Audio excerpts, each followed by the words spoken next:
Bien, continuando con nuestra semana, estamos en la lección número 3 ya. Y ya el tema de esta lección tiene que ver con géneros y formas literarias. Y vamos a hablar de una introducción a estos géneros y formas literarias en el Antiguo Testamento. El Nuevo Testamento también tiene sus formas literarias y las vamos a resumir antes diciéndoles que son narraciones como los evangelios o los evangelios mismos, un género literario, la literatura histórica como el libro de los Hechos, la literatura epistolar como las cartas de Pablo y las universales, y la literatura apocalíptica, que ya vimos algunos elementos en la clase anterior, como el libro del Apocalipsis. Pero en esta lección nos vamos a enfocar entonces en el Antiguo Testamento. Bien, entrando en materia entonces aquí en el slide 2, géneros literarios, hablando de una definición que son géneros literarios. Primero es un estilo global de un texto, la forma que tiene en función su finalidad, es su característica. El género literario es la característica del texto. Por ejemplo, cuando hablamos de novela, el género es novelístico. Definición de género literario, entonces, es un procedimiento de expresión propio de los hombres de una determinada época y un determinado país o entorno cultural para manifestar sus pensamientos y sentimientos. O sea, la forma de manifestar lo que piensa a través de un escrito está determinado por el tipo de género literario que utiliza. Puede ser narrativa, prosa, puede ser poesía, o puede ser una novela, puede ser una novela de ficción, puede ser una narrativa de terror, puede ser una narrativa de romance, etc. Siguiente slide. ¿Cómo se determina un género literario entonces? Hay una ciencia que ustedes van a tener que estudiar por cuenta propia que les va a ayudar a la hora de estudiar los textos bíblicos y es la crítica literaria. La crítica literaria se ocupa primero de establecer las unidades literarias que componen un texto. Estamos hablando de autor, fecha de composición, dónde la escribió, para quién la escribió, propósito, tema central, estructura o bosquejo. Determina también cómo están relacionados los distintos elementos de un texto, cómo se entrelaza unas perícopas a unos temas con otras unidades de sentido se llaman, o sea, un contexto inmediato con otro contexto inmediato, cómo se relaciona. También sienta una hipótesis sobre la historia de la composición del texto, cómo se construye el texto. Atendiendo las huellas que la historia de la composición del texto ha dejado dentro del mismo relato, duplicados, incoherencias internas, etcétera, paralelismos. Esto, en grosso modo, es crítica literaria. En la crítica literaria también nos ayuda a identificar, cuando estamos estudiando el libro, qué tipo de género literario es ese libro. Siguiente entonces, dentro de la crítica literaria se puede distinguir varios métodos que corresponden a quehaceres distintos. Entonces, la crítica de los géneros literarios, o sea, es un análisis de los géneros literarios. Cuando utilizamos la palabra crítica no estamos utilizándolo como para decir que estamos criticando algo, no, estamos analizando los géneros literarios. En alemán también lleva un nombre que es la historia de las formas. Ahora, se ocupa de identificar los géneros literarios, determinar su estructura y los recursos estilísticos que emplea y delucidar cómo y cuándo puede haber nacido este género y cómo ha podido evolucionar. Entonces, la escritura tiene muchos géneros literarios. Esta parte de la crítica literaria estudia la evolución de estas formas. Cómo se convirtió primero en una tradición oral, la tradición escrita, y cómo antes era un canto, ahora es por ejemplo, una relato en prosa. Eso estudia, digamos, la historia de las formas. Ahora, la crítica literaria se completa con la crítica histórica, que se ocupa de precisar el alcance histórico de estos textos que pertenecen a un género literario histórico o historiográfico o que están relacionados con la historia. Entonces, Por eso entonces también tenemos que analizar estos textos a la luz de la historia del momento y cómo ha evolucionado hoy ese género literario. Ya estoy en el slide 6 y vamos a hablar de algunos elementos que hay que considerar en los géneros literarios. Ahora, fíjense bien, un género literario tiene los siguientes elementos. Primero, tres internos: un tema, una estructura, un procedimiento estilístico o forma de expresión. Esos son los elementos internos. Eso tiene que ver con el texto mismo. Ahora, un elemento externo: el ambiente, el Sitz-Leben, el contexto vital, la situación de vida. Entonces, todo elemento, todo género literario tiene estos dos tipos de elementos, internos y externos. Los internos tienen que ver con el mero texto, con lo que estamos leyendo o estudiando, cuál es el tema, cómo es la estructura, cómo es el arreglo, y cuál es el estilo del redactor, si es ironía, si es prosa, etcétera, si es poesía. Y un elemento externo que tiene que ver con la situación de vida. Entonces, eso es lo que primero tenemos que determinar. Ahora, ya aquí en el slide 7 estoy. ¿Es lo mismo decir género literario que forma literaria? Algunos exégetas y escritores varían. Y para diferenciarlos voy a mencionar esto. Por ejemplo, les voy a dar un ejemplo del Nuevo Testamento. Yo estoy estudiando Lucas 15, el ejemplo que vimos anteriormente. Lucas 15 es narrativa, es evangelio, es género literario evangelio, con narrativa. Pero el capítulo 15 es parábola. Entonces, el género literario es narrativa o evangelio y la forma literaria sería la parábola. Este autor de apellido Zimmerman define el género literario como un término más extenso y se puede aplicar al carácter literario de todo un libro o un conjunto de libros. Así se podría hablar de género profético o género sapiencial.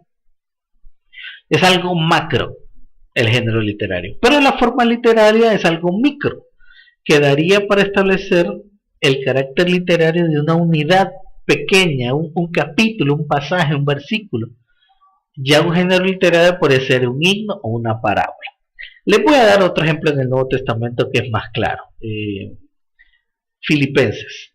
Filipenses tiene un himno que es a partir del capítulo 6 al 11. Pero el género literario es el epistolar. La forma literaria del pasaje sería canto o himno. Pero como estamos en los géneros literarios del Antiguo Testamento, vamos a ver la clasificación macro de los géneros literarios y la clasificación micro de las formas literarias en el Antiguo Testamento. Y estamos ya en el slide 9, vamos a estudiar entonces el primer género literario que se encuentra en el Génesis, en el Antiguo Testamento, en la que llamamos la ley, la Torá. La Torá o ley la encontramos en los primeros 5 libros de la Biblia, el llamado Pentateuco. Ahora, hay mucha narrativa histórica ahí, pero con grandes tipos de relato. Por ejemplo, tenemos el relato del autor J, el relato del autor E, el relato del autor D, el relato del autor P. En la clase de libros históricos vamos a ampliar esto, pero aquí solo lo menciono, porque la tradición más fuerte menciona que el Pentateuco o Moisés compuso el Pentateuco con tradiciones de relatos ya existentes, como estas, o un autor anónimo. En la ley la ley es el género literario macro, ojo. La forma literaria de la ley, o sea del Pentateuco, es narrativa número 1, códigos legislativos en prosa legal número 2. ¿Entendemos eso, no? Un tercero son los códigos legislativos, pero antes aquí en el slide 10 tenemos un cuadro sobre lo que llamamos la tradición ya vista, o sea el relato J. La tradición yavista dice que este relato es del siglo X a.C., en la época de Salomón, cuyo reino del sur, Judá, o en el reino del sur. Características de esta tradición: es un relato vivo, pintoresco, folclórico, psicológicamente refinado, antropomorfismo, o sea que es muchas características humanas a Dios, y hay una visión de la humanidad envuelta en miserias y en la maldición, pero la gracia de Dios se introduce entonces en la esperanza. Digamos que eso es lo que caracteriza al relato yavista, a uno de los relatos que conforman la narrativa histórica en el Pentateuco. Siguiendo entonces con las formas literarias, tenemos los códigos legislativos. Había prosa legal. La prosa legal o códigos legislativos la encontramos, por ejemplo, como decálogos éticos, códigos de la alianza, decálogo cultural, código deuteronómico y código de santidad. ¿Me explico? Entonces, esta es una forma literaria. Los códigos legislativos, ¿dónde las encontramos? En la ley, o sea, en el género literario que nosotros llamamos Pentateuco. Segundo género literario macro en el Antiguo Testamento es los profetas o los profetas. Ya hablamos mucho en la lección anterior. Aquí vamos a mencionar algo de la historiografía bíblica antigua o profetas anteriores. Fíjense bien, el género es profético, la forma literaria, profeta o los profetas. Por ejemplo, Josué, Jueces, 1 Samuel 1-2 tiene algo de profecía, pero es en sí narrativa. Tercer género, literario en el Antiguo Testamento, los escritos. En esos escritos tenemos otras formas literarias, micro, como sapiencial, los cantos, que son los salmos, cánticos de culto, algo de historia, como el cronista. Tenemos novelas, como Ruth, Esther, y en los deuterocanónicos existe Judith y Tobías, y tenemos algo de apocalipticismo en Daniel. Esos serían géneros literarios, en lo que llamamos los escritos, la tercera parte del Antiguo Testamento. El Antiguo Testamento hebreo está dividido en tres partes: Torá, o lo que llamamos Pentateuco; profetas, o lo que llamamos libros históricos; y escritos, el resto de los libros del Antiguo Testamento. Slide 14. Formas literarias más simples. Entonces, fíjense bien, para resumir y que quede claro, los géneros literarios en el Antiguo Testamento son Pentateuco, historia, poesía y profecía. Los subgéneros o formas literarias son narrativa, códigos legales, historiografía, novela, poesía, paralelismos. Eso es. Y aquí las vamos a delucir algunas de ellas. Por ejemplo, las formas literarias más simples, o sea, lo micro del Antiguo Testamento, número uno son las narrativas. Pero las narrativas también tienen una subclasificación, o sea que vamos clasificación en clasificación. Miren bien, la narrativa puede haber narrativa mítica, como algunos relatos de la creación en Job, sagas, como son el ejemplo de las tribus de una familia de Génesis 19, son relatos populares para explicar el nombre de origen de algo. Leyendas, parecidas a las sagas, pero con un tema ya religioso, o sea, a partir del Génesis 12, por ejemplo, en el Génesis 22, en Josué 5, del 2 al 9. En la narrativa y epopeyas también es una historia contada de forma grandiosa, idealizada para el elogio de los protagonistas, al estilo de los muros de Jericó, al estilo de los jueces en el libro de los jueces. En la narrativa también tenemos fábulas, ya estoy en el slide 15. como en Jueces, como en Segunda de Reyes 14.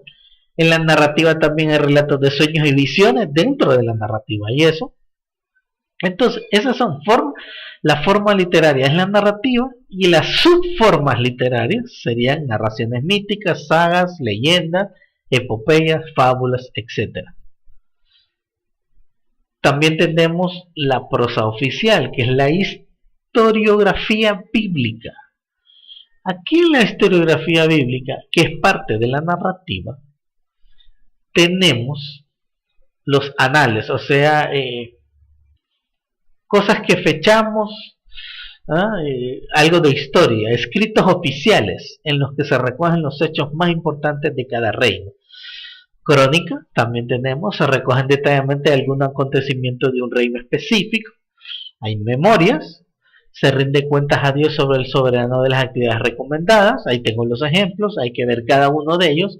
Recomendamos ver cada texto que se expone en las presentaciones. Este es un apartado. También tenemos listas de ciudades, objetos de culto, de personas, genealogías, como en Crónicas 2 del 1 al 4. Tenemos cartas, Esdras, y un libro apócrifo como Macabeos, también hay cartas. Lo ponemos como ejemplo, ilustración, instrucciones sacerdotales como en Levíticos, contratos como en Génesis, y otro ejemplo histórico como en Macabeos 1, capítulo 8. Entonces, vemos que la historiografía bíblica, la prosa oficial, también es un elemento de la narrativa, de la forma literaria de la narrativa. Discursos, tenemos discursos políticos, arengas militares, sermones, homilías, discursos de despedida. Todo eso son subgéneros de formas literarias. Una segunda forma literaria después de la narrativa es la literatura profética, que ya hemos hablado anteriormente sobre esto. Aquí le llamamos los oráculos. La profecía que tiene que ver con contenido de amenaza, con contenido de salvación, relato evocacional, acción simbólica, las predicciones de desgracia o los lamentos. Estos son subformas literarias. Subformas literarias.